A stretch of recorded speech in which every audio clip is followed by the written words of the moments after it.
স্নিগ্ধাপুর নামক একটি গ্রামে একজন কৃষক তার স্ত্রী ও একটি মেয়ের সাথে বসবাস করত।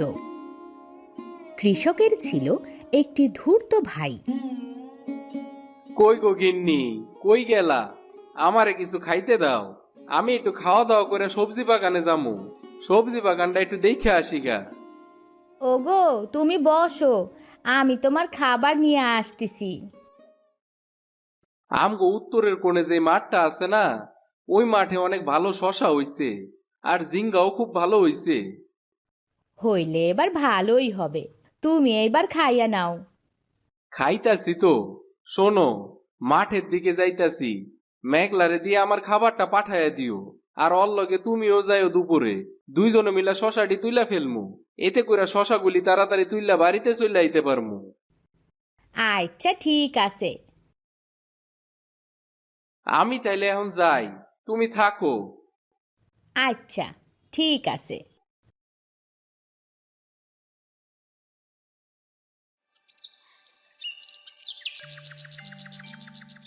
মা, অনেক বেলা হইল যে, বাবা সেই কখন মাঠে গেছে। দাও, বাবার খাবারটা দাও, আমি বাবারে দিয়ে আসি। দাঁড়া মা, আমি একটু খাবারটা গুছাইয়া দেই, তারপর তুই নিয়ে যা। আচ্ছা, ঠিক আছে, তাইলে আমি দাঁড়াইতাছি।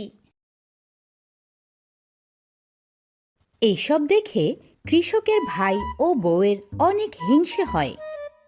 দেহ দেহ, কি দেমাগ হয়েছে এদের। তাই তো দেখতাছি, 2 দিন একটু নিজের ফসল ভালো হইছে, তাই দেখো না কেমন করতাছে সব। তোমার ভাইটা না বেশি বেশি। তোমার বাপ তো তোমার ভাইরে ভালো ভালো সব জমি দিয়েছে, এখন ভালো ভালো সব ফসল ফলায়। আর তোমায় কি দিয়েছে, তুমি এখনো এমন? যা ইচ্ছা তাই করুক, ওর ভালো কি আর আমার চোখে সহ্য হইব? আমি তো এটা কখনোই হইতে দিব না। দেখো আমি এখন কি করি। কি করবে তুমি? আমি ওরে একদম পুরা নিঃস্ব বানায় দিমু। এবার ওরা যদি শায়েস্তা হয়। ও মা, মা, বাবা তোমারে মাঠে যাইতে কইছে। তুইও চল আমার সাথে, একা একা বাড়িতে থাইকা কি করবি? আচ্ছা, ঠিক আছে, চলো।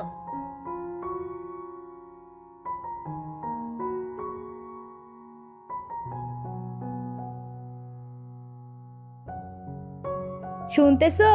কি করতেছো তুমি? এই তো আমি শশা ক্ষেতটা বয়ে বয়ে একটু নিরাইতেছি। তুমি জমির ওই পাশেতে কয়টা শশা তুলতে শুরু করো। আজকে কিছু শশা তুলে নিয়া বাড়িতে চলো, কাল না হয় আবার তুইলো। আচ্ছা, ঠিক আছে। রাতের বেলায় কই গো বউ, কই তুমি? আমার একটু খাওন দাও তো। হ্যাঁ, দিছি দিছি। আজ তো তারা কেন? তারা তো থাকবই, দেখো না আজকে আমি কি করি। কি করবে গো?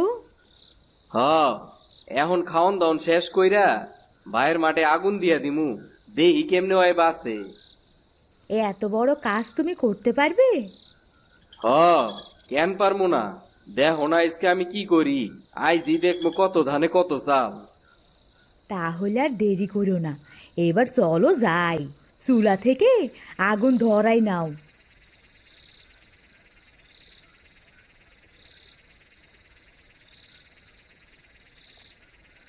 এইবার ওর মাঠটাতে আগুন জ্বালায় দেই। হ্যাঁ, আর দেরি করো না। তারপর পলাশ ও তার স্ত্রী মিলে কৃষকের সব শশা ও ঝিঙার ক্ষেত পুড়িয়ে দেয়।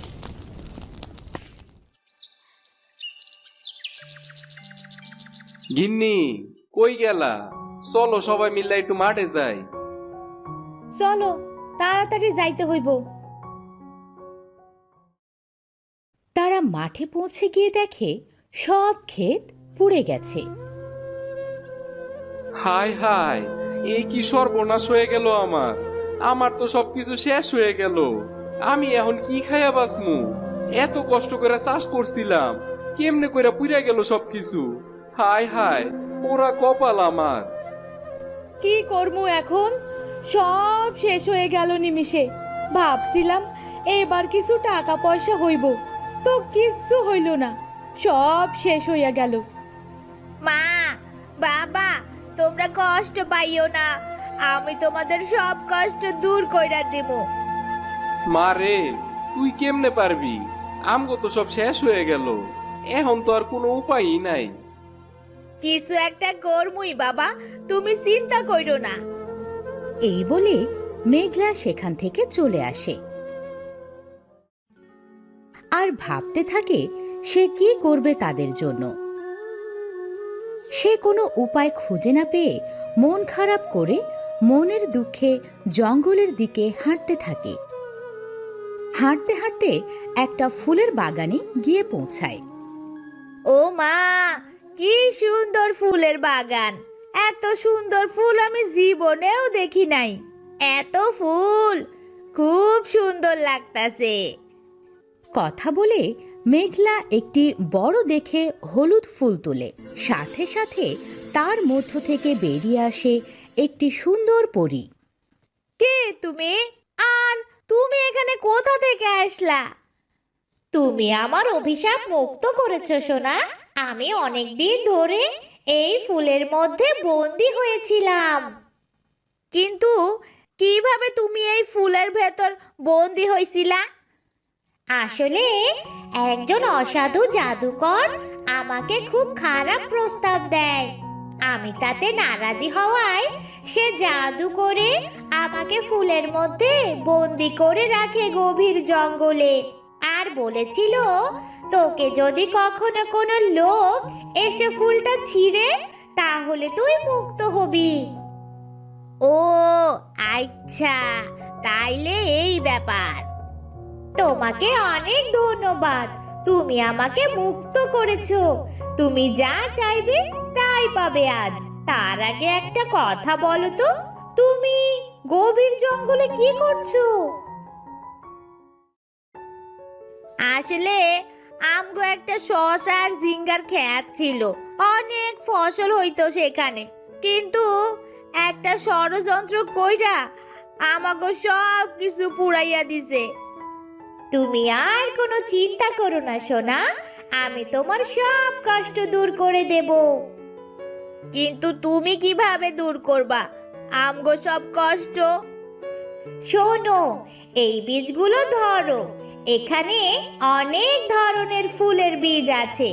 এগুলো যদি তুমি বপন করো, তাহলে কিছুদিনের মধ্যে অনেক ফুল গাছ হবে এবং ফুল গাছ থেকে অনেক সুন্দর সুন্দর ফুল হবে। তুমি সত্যি কইতাছো? হ্যাঁ, আর এই থেকে যে ফুল হবে, তুমি সেগুলো বাজারেও বিক্রি করতে পারবে। এই ফুলের সুঘ্রাণ পেয়ে সবাই কিনতে আসবে, আর তোমার ফুলের বাগানও অনেকে দেখতে আসবে। তোমারে অনেক ধন্যবাদ, এইসব যেন হয়। হ্যাঁ মা, সব হবে, তুমি আর কোনো চিন্তা করো না। তুমি আমারে আশীর্বাদ করো, আমি যেন ভালো কিছু করতে পারি। অবশ্যই, এখানে আর দেরি করো না, এখানে বিপদ হতে পারে। আর তোমার বাড়িতে তোমার মা বাবা তোমার জন্য চিন্তা করতে পারে।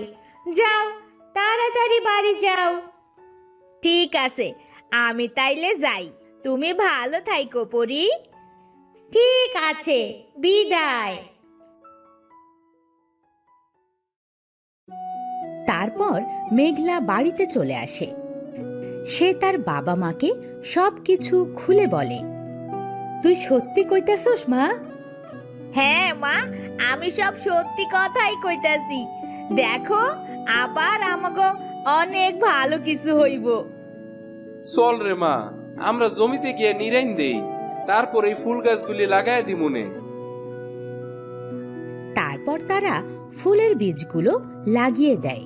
কয়েকদিন পরে দেখো বাবা, দেখো কত সুন্দর ফুল গাছ হইছে, আর ফুলের গাছে কত সুন্দর সুন্দর ফুল হইছে।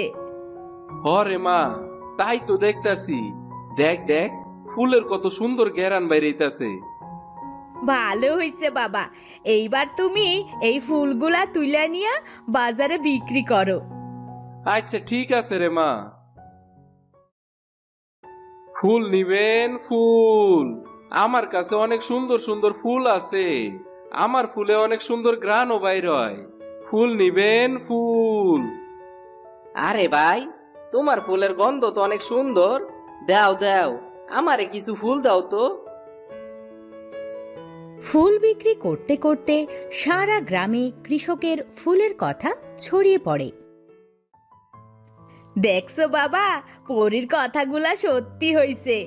ওই পরীর জন্য আমরা এত সুখের মুখ দেখতে পারতাছি। তুই সিলি বইলাই আজ আমরা বাচ্চা গেলাম রে। অন্যদিকে কৃষকের ভাই পলাশ ও তার বউ এসব দেখে অবাক হয় আর হিংসে জ্বলতে থাকে। তারা কিছু করতে পারে না। আরে ওরা ফুলের বাগানটা কিভাবে করতে পারলো? ভেবেছিলাম তো ওরা দাঁড়াতেই পারবে না।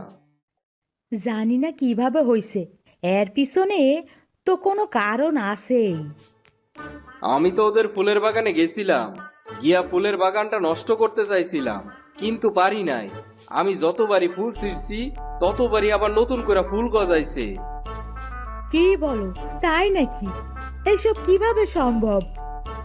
এখন আর ওকে কোনো ক্ষতি করা যাইব না। কেন যাবে না? না না, অগ ক্ষতি করতে যায় যদি আবার আমার নিজেরই ক্ষতি হয়, তাই আর এসব করা যাইব না।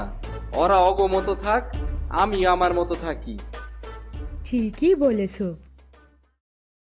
অন্যদিকে কৃষক এত কিছু দেখে অনেক খুশি হয় আর তারা সৃষ্টিকর্তার কাছে প্রার্থনা করে এবং তারা খেয়ে শান্তিতে জীবনযাপন করতে থাকে।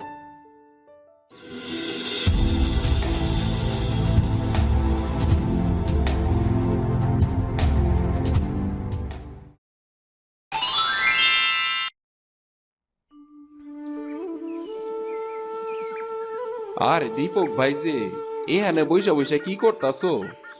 কি আর করমু রে ভাই, দেখতাছই তো মাঠে একদমই ফসল ভালো হয় নাই। ভালো বীজ বললে তো ফসল ভালোই হয়। আমি তো ভালো ফসলের বীজই বুনছিলাম রে ভাই, কিন্তু কে জানে এই অবস্থা হইব। কি আর করবা ভাই, এখানে বৈশা থাইকা তো আর কোনো লাভ নাই। হরে ভাই, বাড়িতে বউ পোলা পাইন আছে, তাদের মুখে দুমুঠো খাবার তুইলা দিমু তাও ঠিক মতো পারি না। এত চিন্তা কইরা লাভ নাই ভাই, উপরওয়ালার কাছে দোয়া করো, নিশ্চয়ই সামনে তোমার ভালো কিছু হইব। কত কষ্ট কইরা ধানের বীজগুলি লাগাইছিলাম, ভাবছিলাম এবার ধানের ফসলটা ভালোই হইব, এইবারকার সংসারটা ভালো মতোই চালাইতে পারমু, তা আর হইল না। ভাই এখানে বৈশা থাইকা দুশ্চিন্তা না কইরা বাড়িতে যাও।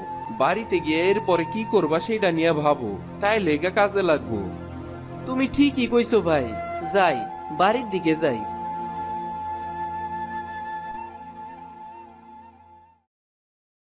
কি গো, সেই কবে টাকা ধার নিছো, আজ অব্দি দিলা না? আসলে দিদি, হাতে টাকা পয়সা নাই তো ভাবছিলাম যে এবারের ধান উঠলে তোমাগো সব টাকাগুলো দিয়া দিমু। কবে থাইকেই তো কইতাছো টাকা দিবা, বছর ঘুরতে গেল আর এখনো টাকা দিছো? তোমাগো মতো মানুষরে টাকা ধার দিতে হয় না। দিদি, কইতাছি তো এবারে টাকাগুলো দিয়া দিমু। তোমাগো কাছ থেকে টাকা নেওয়ার আশা বাদ দিয়ে দিছি। আজকে টাকা দিয়া দিলে দাও, না হলে আর ফল ভালো হইব না। অমন কইরা বইলো না দিদি। কমু না তো কি করমু, তোদের মতো মানুষের সাথে এমন ব্যবহারই করা উচিত। দিদি, আর কয়দিন সবুর করো, আমি তোমার টাকাগুলো দিয়া দিমু। মোড়ল মশাই আমারে প্রতিদিনই কয়, আমি কইছি যে টাকা দিয়ে দেবে, তোদের কাছে টাকা ধার দেয়াই ভুল হইছে। কে জানে, জানলে এমন কাজ করতামই না। শেষ করো দিদি, আজ সত্যিই টাকা নাই। টাকা থাকলে তোমার টাকা এতদিনে কবেই দিয়া দিতাম। অহন যাইতাছি, টাকাগুলা পারলে ভালোভাবে দিয়ে আসিস।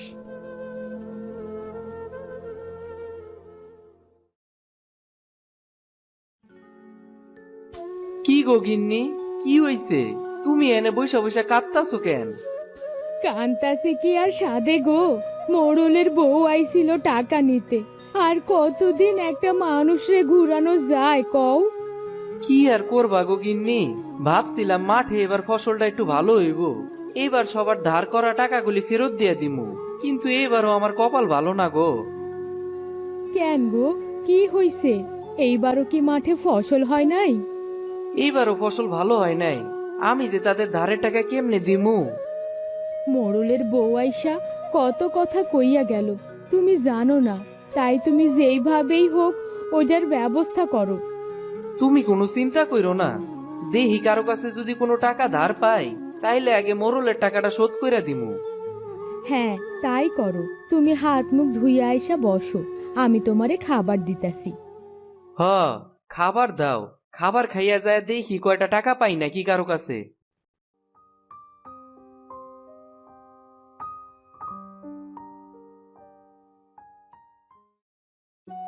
কি ভাই, কি মনে করে আসলা আমার কাছে?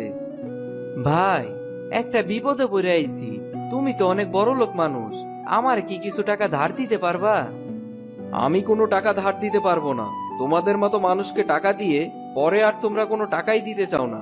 যাও তো, এখন আমাকে জ্বালিও না। এইখানেও তো কোনো টাকা পাইলাম না, দেখি আর দুই একজনের কাছে গিয়া কোনো টাকা পাওয়া যায় কিনা। কি বাপু, কি মনে করে আইলা আমার কাছে? সাহেব, আপনি যদি আমারে কিছু টাকা ধার দিতেন তাইলে আমার বড্ড উপকার হইতো। কি, দিনে দুপুরে আইসো টাকা ধার নিতে? টাকা ধার চাইলে কি ধার দেওয়া যায় নাকি? দেন না মশাই কিছু টাকা, আমি এবার ফসল কাটার পরপরই আপনার সব টাকা পরিশোধ কইরা দিমু। আরে বাপু, আমি পারবো না, তুমি এখন যাও তো। এইবার বুঝি আমার ঘরের গরুর খানা মোরল সাহেব নিয়েই যাইব। আরে, বিড়ালের ডাক শোনা যাইতাছে, পাশের রাস্তায় মনে হয় বিড়ালটা কোকাইতাছে, দেখি গা তো কি হইছে। মিয়াও মিয়াও। দেখে তো মনে হইতেছে অনেক আঘাত পাইছে, ওর গায়ের উপর তো আবার দেখতেছে একটা গাছের ডালও পইরা রইছে, হয়তো অনেক ব্যথা পাইছে, তাই এমন ডাকাডাকি করতেছে। যাই, আমি বরং ওরে একটু মুক্ত কইরা দেই। হঠাৎ কৃষক দেখে বিড়ালটা সাধু হয়ে গেছে। আরে আরে আরে, আপনি বিড়ালের থেকে সাধু হইলেন কেমনে? এটা আমার একটা অলৌকিক ক্ষমতা, আমি যে কোনো রূপ ধারণ করতে পারি। তাইলে আপনি বিড়ালের রূপ ধারণ করছেন কেন? আসলে আমি এই লোকালয়ে এসেছি মানুষজনকে দেখতে। এইবার বুঝলাম। আমাকে মুক্ত করার জন্য তোমাকে ধন্যবাদ। তা তোমার মুখখানা এমন ফ্যাকাশে দেখাচ্ছে কেন? আসলে বাবা, দুঃখের কথা আর কি কমু, গরিব মানুষ, টাকা ধার করতে গেছিলাম মানুষের কাছে, কেউ আমার একটা টাকাও ধার দিল না। এইবার ফসল বুনছি, তার কিছুই হয় নাই, এইবার পুরো ফসলটাই নষ্ট হইছে, মোরলের টাকাও ফেরত দিতে পারতাছি না। এইবার বুঝি মোরল আমার বাড়িতে এসে আমার গরুখানাও নিয়ে যাইব। ও আচ্ছা, এ ব্যাপার।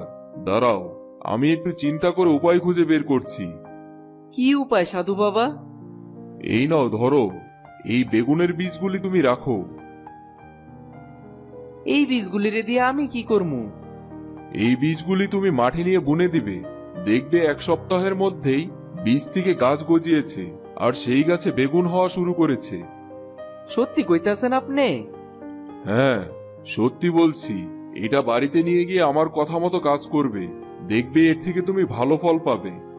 তাইলে এবার বাড়িতে যাই, আপনি আমার বীজগুলি দিছেন, এই জন্য আপনার অসংখ্য ধন্যবাদ। তোমাকেও অনেক ধন্যবাদ। উপরওয়ালা তোমার মঙ্গল করুক। এইবার বুঝি উপরওয়ালা আমার দিকে মুখ তুইলা তাকাইছে। যাই, বাড়ির দিকে যাই, বাড়িতে গিয়া গিন্নিরে সবকিছু খুইলা বলি। কই গো গিন্নি, কই গেলা? এদিকে আসো, শুন না যাও। কি হইছে কও? এই দেখো, এই বেগুনের বীজগুলি নিয়ে আইছি। এই বীজগুলা দিয়ে কি হইব শুনি? এই বীজগুলি যদি রোপণ করি তাইলে নাকি 1 সপ্তাহের মধ্যে আমার কাছে বেগুন ধরবো। এইটা হয় কখনো? তুমি কোনোদিনও শুনছো যে 1 সপ্তাহের মধ্যে বেগুন গাছ থেকে বেগুন হয়? আরে এটা যেন তোনো বীজ না, এইটা এক অন্যরকম বীজ। তুমি এই বীজগুলা কোথায় পাইলা শুনি? এই বেগুনের বীজগুলি আমার এক সাধু বাবা দিছে। সাধু বাবা তোমারে কেন বীজ দিতে যাইব? তাইলে শোনো সব কথা। আমাগো এবার ভালোই হইব। হ গো গিন্নি, এইবার যদি মোরলের টাকাগুলি সব শোধ করতে পারি। তুমি আর দেরি কইরো না গো, এখনই গিয়া বেগুনের বীজগুলা বুইনা দিয়ে আসো। হ, তাই যাইতাছি গিন্নি।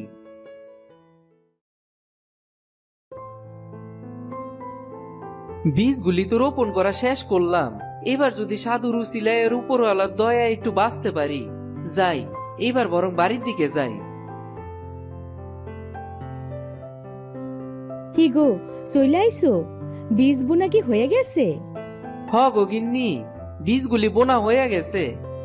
তুমি এইবারে ঘরে আইসে একটু জিরাও দেহি, অনেক খাটাখাটনি গেছে আজ। হ হ, যাইতাছি। আরে বা, এত বড় হয়ে গেছে আমার বেগুন গাছগুলি, নিশ্চয়ই অনেক ভালো ফলন হইব। দেহ গিন্নি, কত ভালো হইছে না আমগো বেগুন গাছটি। হ্যাঁ গো, তাই তো দেখতাছি, খোদাই আমাগো দিকে মুখ তুইলা চাইছে। আমগো গাছে কত সুন্দর সুন্দর বেগুন ধরছে। তাই তো দেখতাছি, কত সুন্দর বেগুন হইছে। এইবার মোরলের সব টাকা শোধ দিয়ে ঋণ মুক্ত হমো আমরা। হ্যাঁ গো, তুমি আর দেরি কইরো না, বেগুনগুলা তুইলা নিয়া হাটে বিক্রি কইরা রাইখে আসো। তুমিও আমার লগে একটু সাহায্য করো।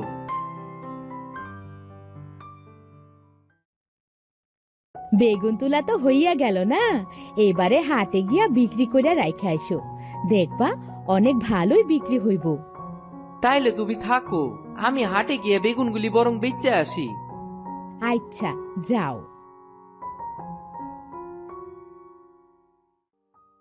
বেগুন নিবেন নাকি? বেগুন আমার কাছে ভালো ভালো তাজা তাজা বেগুন আছে। বেগুন নিবেন নাকি ভাই? বেগুন। আরে ভাই, তোমার বেগুনগুলি তো দেখতেছি অনেক সুন্দর। আপনি বেগুন নিবেন নাকি ভাই?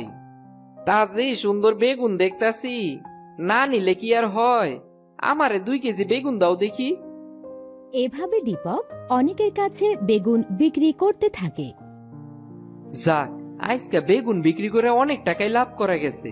এবার বরং কিছু সবজি আর ভালো কিছু বাজার করে বাড়ির দিকে যাই। কই গো গিন্নি, কই গেলা? তুমি আইসো? বেগুনগুলা কি বিক্রি হইছে? আজকে অনেক টাকার বেগুন বিক্রি করছি। আজকে যে টাকার বেগুন বিক্রি করছি, এতে করে মোরলের ঋণ সব শোধ হয়ে যাইব। তুমি তাইলে টাকাগুলা দাও, আমি মোড়লের বউয়ের কাছে টাকাগুলা দিয়ে আসি। এই নাও ধরো, এই টাকাগুলি নিয়ে মোরলের বউয়ের হাতে দিয়ে আসো। তুমি বাড়িতে থাকো, আমি টাকাগুলা দিয়ে আসি।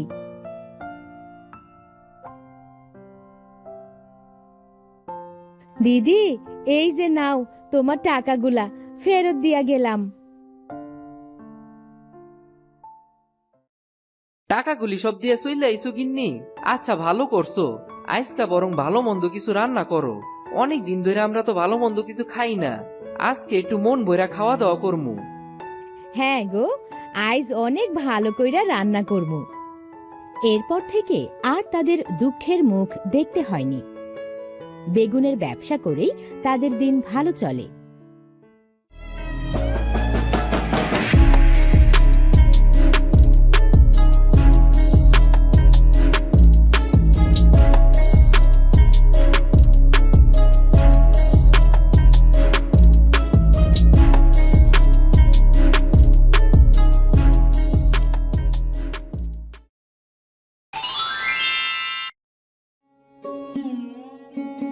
অনেকদিন আগে চণ্ডীপুর নামক গ্রামে একটি ছোট নদীর তীরে একজন কৃষক তার স্ত্রী সন্তানের সাথে বসবাস করত। কি রে মা, তুই এখানে এমনে বসে আসুস কেন? দেখো না বাবা, নদীটা কি সুন্দর, তাই না? আচ্ছা বাবা, নদীর ওই পাড়ের গ্রামের মানুষগুলা অনেক সুন্দর, তাই না? হরে মা, এখানে আর কতক্ষণ থাকবি? দুপুর তো হইতে চললো, বাড়িতে যা, তোর মা একা একা কাজ করতাছে। আমার নদীর ধারে বইসা থাকতে অনেক ভালো লাগে বাবা। তারপরেও শীতের সময়, নদীতে কোনো ঢেউই নাই। আবার না হয় একটু পরে আসিস। এখন যা মা, বাড়িতে যা।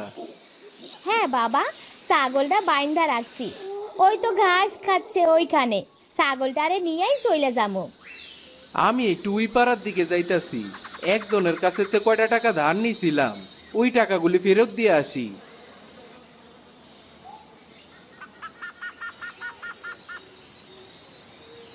কে রে মনা, তোর খাওয়া দাওয়া শেষ হইল নাকি? চল এইবার বাড়িতে যাই।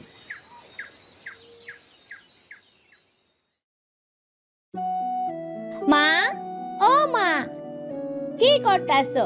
বাবা কইলো তুমি নাকি বাড়িতে একা একা কাজ করতাছো, তাই তো তোমারে সাহায্য করার জন্য চলে আসলাম। আইসোস, ভালোই করছোস। উঠানটা একটু ঝাড়ু দিয়ে দে না মা। ঝাঁটাটা কই? কই দাও, আমি মনাটারে বাইন্দা তোমার উঠান ঝাড়ু দিয়ে দিতাছি। সকাল থাইকা তো বেড়াইতাছোস, এই পর্যন্ত কি এক মুঠা খাবার গালে দিছোস?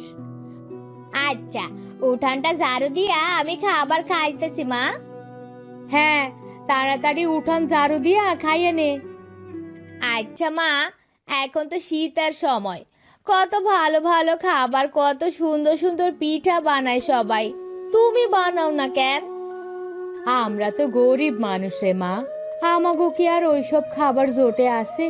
কপালে যা আছে ওইটাই দুই মুঠা খাইয়া বাচ্চা আসি। এত আশা করিস না রে।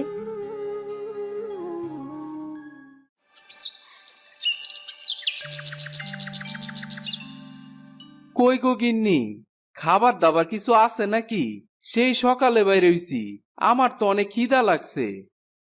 হ, আছে, মুড়ি আর গুড় আছে, ওইটা খাইতে দিতাছি। আচ্ছা ঠিক আছে, তাইলে ওইটাই দাও, খায়া দেয় একটু হাটের দিকে যাই। কইতাছি, শীতের সময় তো আইছে, মাইয়াটা আজ কইতাছিল শীতের সময় কত সবজি পাওয়া যায়, তা একটু ভালো কিছু কিনলে হয় না? দেহি কি করা যায়, হাটের দিকে যাইতাছি, যদি পারি তাইলে কিনা লইয়া মনে। এখন আমারে খাইতে দাও তো। এইটাই খাও, ঘরে তেমন খাওয়ার জিনিস নাই গো, মানুষের জমিতে কাজ কইরাই দিন যায়, একটুখানি জমিও নাই যে ওইখানে চাষ করমু। ভাবতাছি নদীর ধারে যে জমিটা পইরা রইছে, ওই জমিতে কিছু চাষ করমু, তাইলে কোন রকমে পেটটা তো চালানো যাইতো। দেখো কি করা যায়। খাওয়া তো শেষ হইল, দেও এবার বাজারে ব্যাগটা দাও, বাজারের থেকে কিছু কিনা নিয়ে আসি।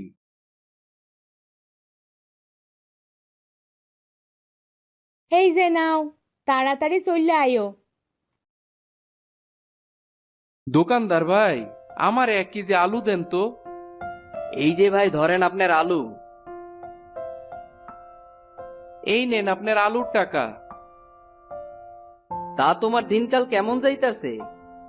এই যাইতাছে কোন রকম, গরিব মানুষের আবার কেমন দিন যায়। হ গো, ঠিকই কইছো। আচ্ছা ভাই, ফুলকপির দাম কত? ফুলকপি তো ভাই হাটে নতুন আসছে, এই জন্য এটার একটু দাম বেশি। তা কেমন দাম হইব? এই ধরো তোমার প্রতি ফুলকপির দাম 100 টাকার কমে তো দিতেই পারবো না। গরিব মানুষ ভাই, এত টাকা দিয়া ফুলকপি কিনা সামর্থ্য নাই। যাই, বাড়ির দিকে যাই, আইজ বরং কিছু কম দামে সবজি কিনা লয়ে যাই। আইজ বরং বাড়িতে গিয়া গিন্নিরে কমু, ফুলকপির যদি কয়টা চারা লাগানি যাইতো, তাইলে তো ফুলকপি চাষ করে অনেক টাকা লাভবান হইতে পারতাম। নদীর ধারের ওই জমিটা তো পইরেই রইছে। মা, আমি খেলতে যাবো। কই খেলতে যাবি এখন? নদীর পাড়ে আমার সব বন্ধু বান্ধবীরা আইছে, ওগো লগে খেলতে যাবো। নদী থাইকা এক কলস পানি আইনা দে, সন্ধ্যায় রান্ধনের কাজ করতে হইব, তারপর যা খেলতে। আমি একা একাই যাবো মা। একা একা যাইতে ইচ্ছা না হইলে লতারে ডাইকা লইয়া যা। আচ্ছা মা, তাইলে আমি লতারে ডাইকা নিয়ে পানি আনতে যাই। এই নে কলছি নে, বেশি দেরি করিস না আবার।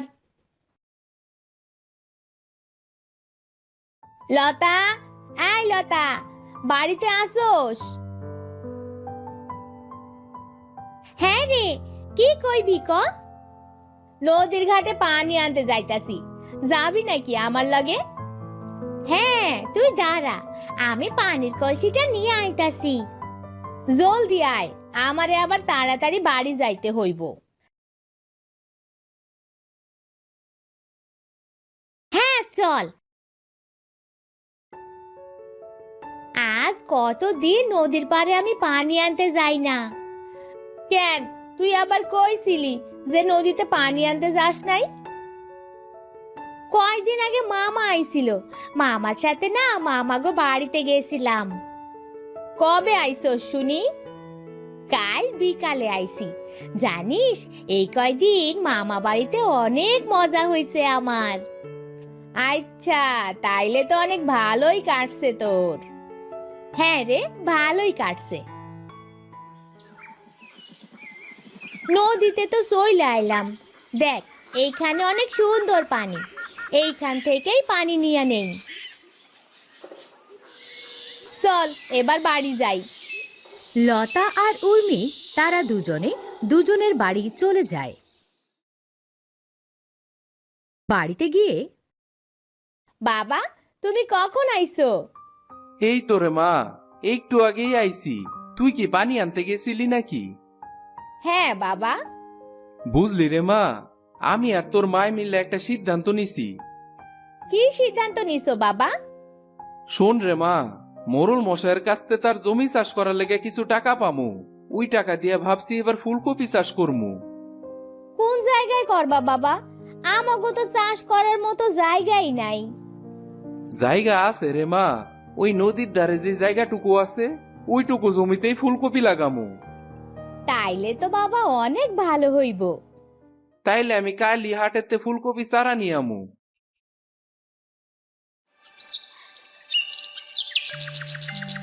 পরের দিন সকালে কৃষক মোড়লের কাছ থেকে টাকা নিয়ে ফুলকপি চারা কিনে নিয়ে আসে।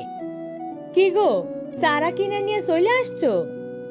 হ গো গিন্নি, চলো সবাই মিলে এবার ফুলকপির চারাগুলি লাগাই গা। হ্যাঁ বাবা, চলো লাগাই, অনেক ভালো হইব।